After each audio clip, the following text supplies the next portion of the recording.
बहुत समय पुरानी बात है। एक सुंदरपुर नाम का गांव था।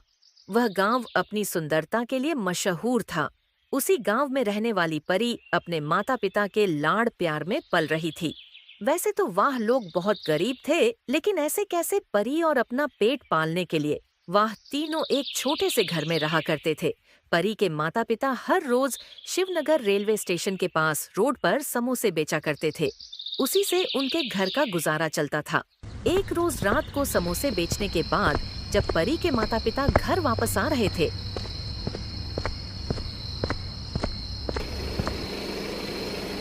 तब एक बस से उनका एक्सीडेंट हो गया, जिसका कारण परी के माता पिता परी को हमेशा के लिए अकेला छोड़कर चले गए। परी के सामने ही पड़ोसियों ने परी के माता पिता का अंतिम संस्कार किया। जब तक चिता की आग ठंडी नहीं हुई, वाह, बेचारी वैसे ही फुट फुट कर रोती रही। 2 दिन तक परी भूखी प्यासी अपनी झोपड़ी में रही।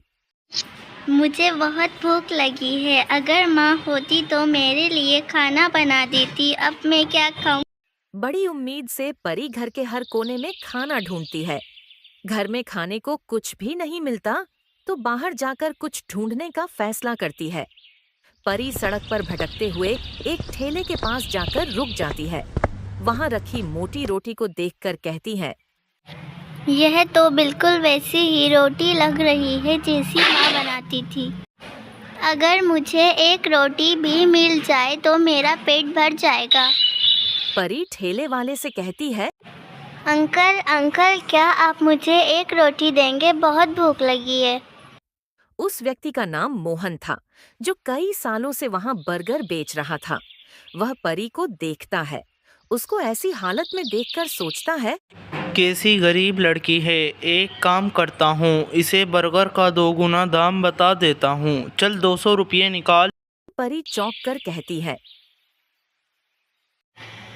200 रुपये? क्या यह मोटी रोटी इतनी महंगी है अंकल? अरे ओ मोटी अकल की लड़की, इसे बर्गर कहते हैं, मोटी रोटी नहीं। तो आप मुझे एक बर्गर दे दीजिए अंकल।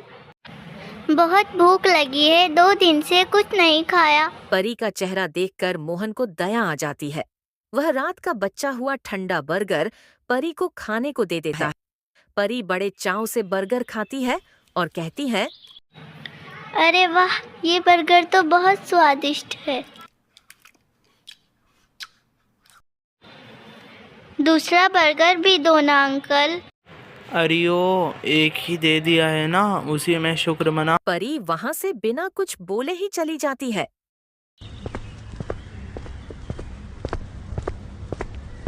उसके दिन अब गरीबी और मायूसी में बीतने लगे। उसे समझ आता है कि इस दुनिया में कौन अपना है और कौन पेराया। ऐसा कैसे चलेगा? मुझे अपना पेट पालने के लिए कुछ करना होगा। क्यों ना मैं अंकल की तरह बर्गर बनाकर बेचूं और कमाकर हाँ, यह सही रहेगा। कल अंकल के पास जाऊंगी और बर्गर बनाना सीखूंगी। परी बर्गर बनाना सिखाने के लिए मोहन की दुकान पर जाती है। मोहन उसे गुस्से से देखता है और कहता है, अरे ओ गरीब लड़की, फिर यहाँ फ्री का बर्गर खाने आई है क्या? नहीं अंकल, मैं आपसे बर्गर बनाना सीखने आई हूँ ताकि मैं भी बर्गर बेचकर कमा सकूँ। क्या तू मेरी बराबरी करेगी? और मुझे क्या पागल कुत्ते ने काटा है जो तुझे बर्गर बनाना सिखाऊंगा? चल भाग यहाँ से और आइंदा मेरी दुकान के पास भी मत आना। परी को दांत कर भागा दिया जाता है। निराश होकर परी सब्जी मंडी में आ जाती है। वहां पर फेंकी हुई सब्जियां इकट्ठा कर घर ले आती है। उन्हें अच्छे से धोती है। चोरी छुपे मोहन की दुकान पर बर्गर बनते दिखते हैं। किसी से पैसे मांगकर वह बर्गर बनाने का सामान खरीदती है। ठेले के पैसे न होने के कारण वह बेचारी सड़क किनारे वैसे ही बर्गर बेचने लगती है।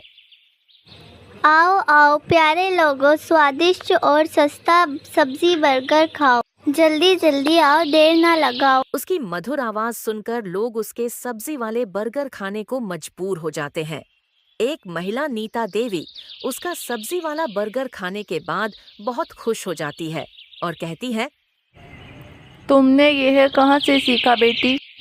मैंने खुद से सीखा है मैडम जी। मेरे माता पिता अब इस दुनिया में नहीं हैं। सब्जी बर्गर बेचती हूँ। लोग अब परी के स्वादिष्ट सब्जी वाले बर्गर की ओर आकर्षित होने लगे।